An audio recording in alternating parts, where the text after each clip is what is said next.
Hello friends, मैं फिर से आ चुका हूं आप लोगों के लिए एक नए एपिसोड के साथ। तो हेलो गाइस, मैं हूं राज और आप लोग देख रहे हैं राज द स्टोरी। तो आज का वीडियो शुरू करने से पहले मैं आप लोगों को बता दूं, अगर आप लोग चैनल पर नए आए हो तो प्लीज़ चैनल को लाइक सब्सक्राइब एंड कमेंट जरूर कर देना। तो शुरू करते हैं आज का स्टोरी, तब तक के लिए बाय बाय। CH 241 बाप नंबरी तो बच्चे 10 नंबरी। अद्विका और उसके चारों बच्चे तीसरे राजकुमार एल्बर्ट के न्योते पर उसके महल में खाना खाने के लिए चले गए थे। अद्विका को देखते ही एल्बर्ट का ईमान डोल गया और उसने अद्विका को पाने की ठान ली थी। अद्विका को अपने सामने देखते ही एल्बर्ट ने उसका हाथ पकड़ने की कोशिश की, लेकिन तभी अग्निशिखा ने तुरंत आगे आते हुए उसके हाथ को पकड़ लिया और कहा, मूर्ख इंसान, तेरी इतनी औकात नहीं कि तू मेरी मां को छू भी सके। एक सुरक्षित अंतर बनकर खड़ा रह वहां पर। सुनकर एल्बर्ट सकपका गया और थोड़ा गुस्से से मगर चेहरे पर एक मुस्कान लाते हुए बोला, बेटा, ऐसे बड़ों के बीच नहीं बोलते। तभी धीरेंद्र ने भारी आवाज में कहा, बड़े भी तुम्हारी तरह ऐसी हरकत नहीं करते अंकल। पहले तमीज के साथ पेश आओ। अद्विका को अपने बच्चों को उसे ऐसे प्रोटेक्ट करते हुए देखकर खुशी हुई और उसने राजकुमार को देखते हुए दोनों हाथ जोड़कर नमस्कार किया। राजकुमार को यह समझ नहीं आया तो तभी ध्वनिल बोला, अरे अंकल, इसे नमस्ते कहते हैं।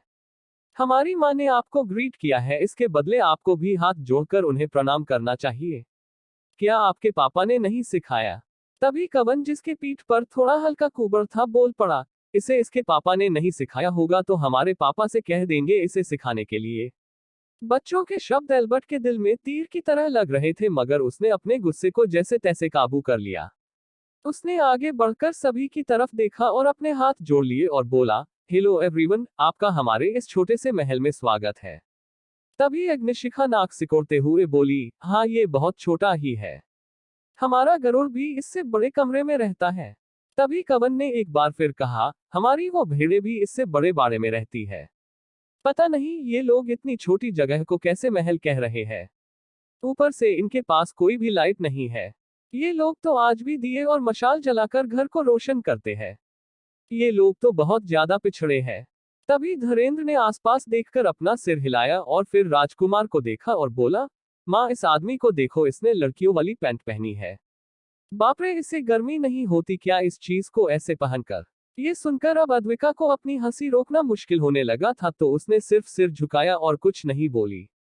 चलते चलते सभी लोग महल के अंदर के हिस्से में पहुंच गए। यहाँ कई सोफे रखे हुए थे। अद्विका अपने बच्चों के साथ एक बड़े से सोफे के ऊपर बैठ गई।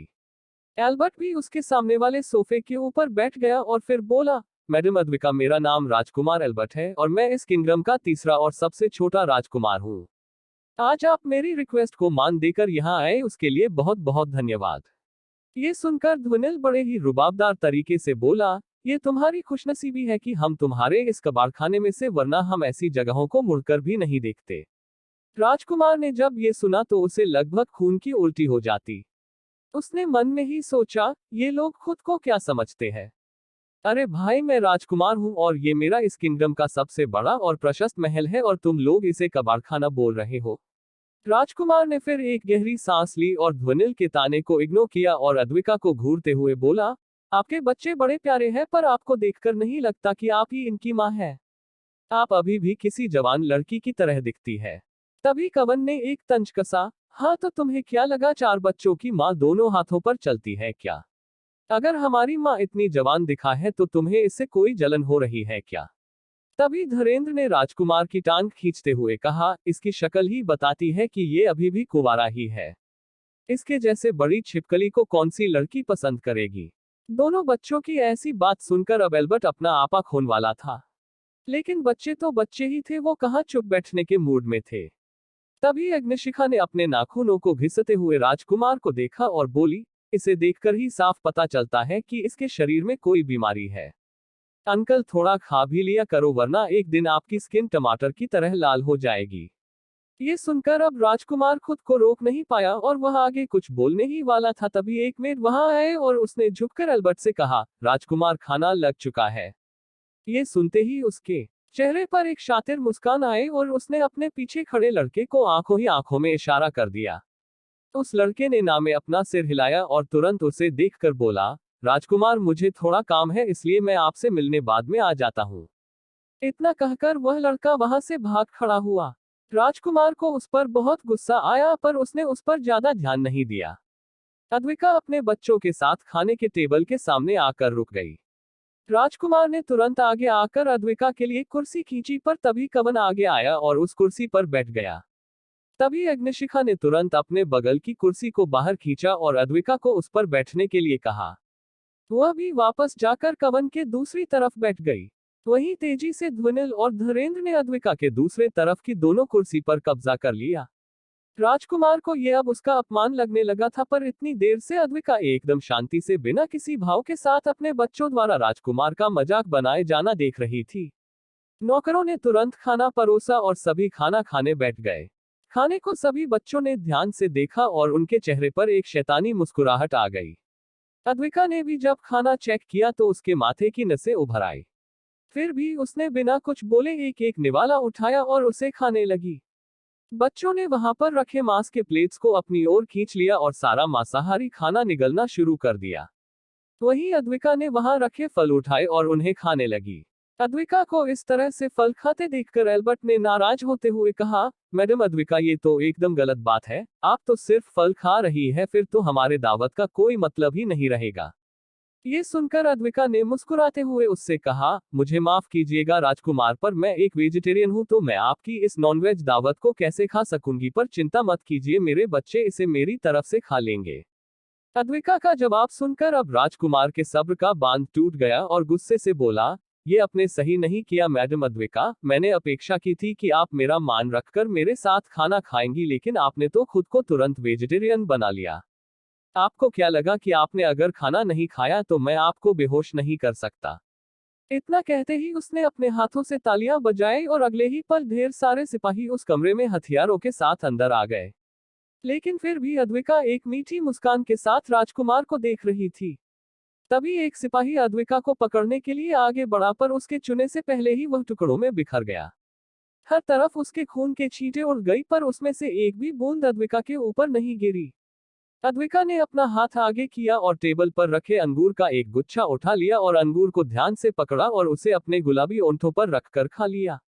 पर इस वक्त उस कमरे में कोई भी कुछ खाने के मूड में तो बिल्कुल नहीं था, सिवाय अद्विका और उसके बच्चों के। राजकुमार भी खून में नहा चुका था।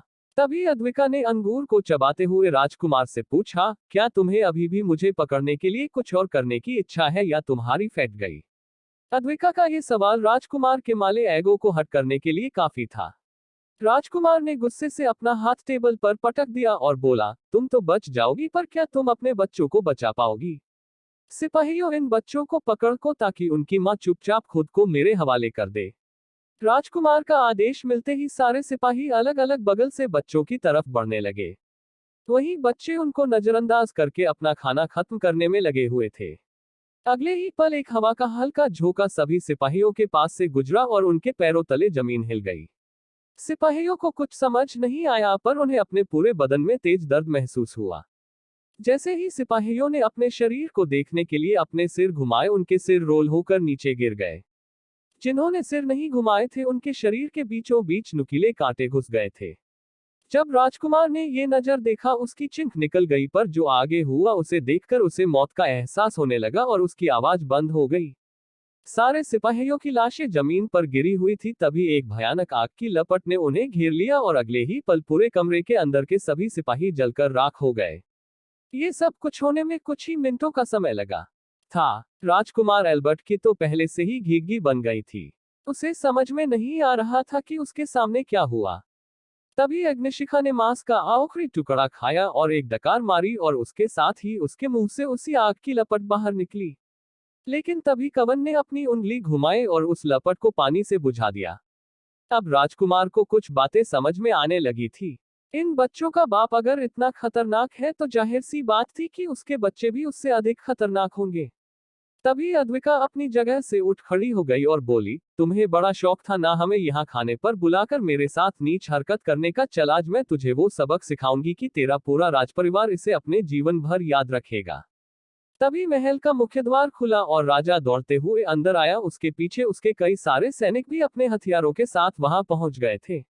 पर जैसे ही उन्होंने वहां जली हुई लाशों का ढेर देखा, वो समझ गए कि मामला हाथ से निकल चुका है। कुछ देर पहले राजकुमार के साथ जो लड़का खड़ा था उसने राजकुमार के पास से बाहर जाते ही राजा तक ये खबर भिजवाई थी कि राजकुमार शौर्य की पत्नी के साथ कुछ गलत करने की सोच रहा है, और जैसे ही ये बात राजा को पता चली वो दौड़ते हुए यहाँ पहुंच गया था। राजा ने अपने बेटे को देखा जो कुर्सी पर जम गया था। उसकी आंखों में मौत का डर साफ दिखाई दे रहा था। उसके सामने अद्विका धीरे धीरे उसकी तरफ बढ़ रही थी। राजा ने तुरंत आवाज देकर कहा, मैडम अद्विका प्लीज रुक जाए, मेरे बेटे के इस दुस्साहस के लिए मैं आपसे माफी मांगता हूँ। अद्विका ने ये सुना तो वह पीछे मुड़ी और बोली, ओहते ये सिर्फ दुस्साहस था तुम्हारी नजरों में। तुम्हारे बेटे ने गलती की है राजा साहब, इसकी माफी मेरे पास नहीं है। इसे अब इसके कर्मों की सजा तो मिलकर ही रहेगी। तभी राजा अपने घुटनों पर बैठ गया और बोला, मैडम अद्विका मेरे बेटे को माफ कर दीजिए, वह नादान है, उससे भूल हो गई है। चाहे तो आप उसके बदले मुझसे कुछ भी मांग लीजिए, पर उसे जाने दीजिए। ये सुनकर अद्विका अपनी जगह पर रुक गई। वह पलटकर अपनी कुर्सी पर शांति से बैठ गई और बोली, आपका बेटा नादान है तो ठीक है, मैं उसे माफ कर देती हूँ, और मुझे आपसे कुछ भी नहीं चाहिए। बस आज के बाद आप अपने नादान बेटे को घर के अंदर ही कैद करके रखे, वरना इसकी वजह एक दिन मेरे पति आकर तुम्हारे राज्य को ही कहीं मिटा ना दे। ये सुनकर राजा को अपनी रीढ़ की हड्डी में ठंडक महसूस हुई। उसने अपनी आंखों से ये नजारा देखा था कि कैसे शौर्य ने अकेले ही हजारों की संख्या में आक्रमण करने वाले दानवों को धूल में मिला दिया था। ऐसे व्यक्ति से वो कभी भी दुश्मनी मोल लेने की सोच भी नहीं सकता था। राजा ने अपने हाथ जोड़े और सिर झुकाकर अद्विका का धन्यवाद किया। अद्विका ने भी अपना सिर हिला दिया। तभी धीरेंद्र ने एक डकार ली और बोला, माँ खाना तो खत्म हो गया पर अभी मुझे डेजर्ट खाना है। ये सुनकर अद्विका बड़े ही शांति से बोली, खाना खाने के बाद ये डेजर्ट वगैरह खाने से दांत खराब हो जाते हैं। मैं तुम्हें घर पर अच्छी वाली आइसक्रीम बनाकर खिला दूंगी, अभी हमें चलना चाहिए। ये सुनकर अग्निशिखा और कवन उठकर अद्विका के साथ बाहर आने लगे, पर ध्वनिल और धीरेंद्र सामने बैठे राजकुमार को ऐसे देख रहे थे मानो उन्हें कोई शिकार मिल गया हो। अद्विका जैसे ही राजा के सामने आए, अचानक पीछे से दो भयानक दहाड़ सुनाई दी। एक सफेद रंग का विशालकाय बाघ और हरे रंग का विशालकाय ड्रैगन यानी वृत्रा उस कमरे में दिखाई दिए। अचानक राजकुमार की एक चिंख निकली और अगले ही पर उसका आधा हिस्सा ड्रैगन ने और आधा हिस्सा उस बाघ ने खा लिया था। राजकुमार सभी के आंखों के सामने इन दोनों जीवों के मुंह में समा गया था। राजा इसे आंखें फाड़कर देख रहा था। उसे एक गहरा सदमा सा लग गया था। तभी वह ड्रैगन और बाघ वापस इंसानी रूप में आ गए। दो गोलमटोल बच्चे दौड़कर बाहर आए और बोले, माँ अब से हमें डेजर्ट नहीं चाहिए, बहुत ही गंदा स्वाद होता है उनका। राजा जो पास में ही खड़ा था वो अपनी उंगलियों को ध्वनिल और धीरेंद्र की ओर करके बोला, ये क्या है, इन्होंने मेरे बेटे को जिंदा खा लिया है। तभी अद्विका माफी मांगते हुए बोली, उन्हें माफ कर दीजिए महाराज, वो दोनों अभी नादान है। आप तो देख सकते हैं कि इनकी उम्र अभी 5 साल ही है। अब राजा को अपनी कही बात याद आई। उसे ऐसा लगने लगा कि उसे दिन दहाड़े किसी ने ठग लिया है। अद्विका इसके बाद वहां एक पल भी नहीं रुकी और अपने बच्चों के साथ हवा में उड़ गई। उसके ऐसा करते ही राजा के हाथ पैर ठंडे पड़ गए। वह बड़बड़ाया, ये भी शौर्य जितनी ही ताकतवर है। हे भगवान, मेरे नालायक बेटे ने किस आफत को यहाँ बुलाया था। वहीं दूसरी ओर शौर्य चर्च के बाहर ही बैठकर आने वाले मुसीबत से निपटने का प्लान बना रहा था। उसके सामने ढेर सारे ताम्रपट थे और उनके ऊपर उसने कुछ उकेरा था। साथ ही हर एक ताम्रपट के ऊपर उसने कुछ आध्यात्मिक पत्थर भी रखे हुए थे। शौर्य ने साथ ही कई सारी गुप्त सारनियों को बनाया था और उन्हें आध्यात्मिक पत्थरों के ऊपर उकेर कर रखा था। शौर्य ने ये सब तैयार किया, फिर उन सभी वस्तुओं को अपने रिंग में डाल दिया। क्या होने वाला है जंग का आगाज? क्या बाकी किंगडम भी इस युद्ध में शामिल होंगे? क्या उपयोग करने वाला है शौर्य उन ताम्रपत्रों का? इन सभी सवालों के जवाब जानने के लिए बने रहिए मेरे साथ।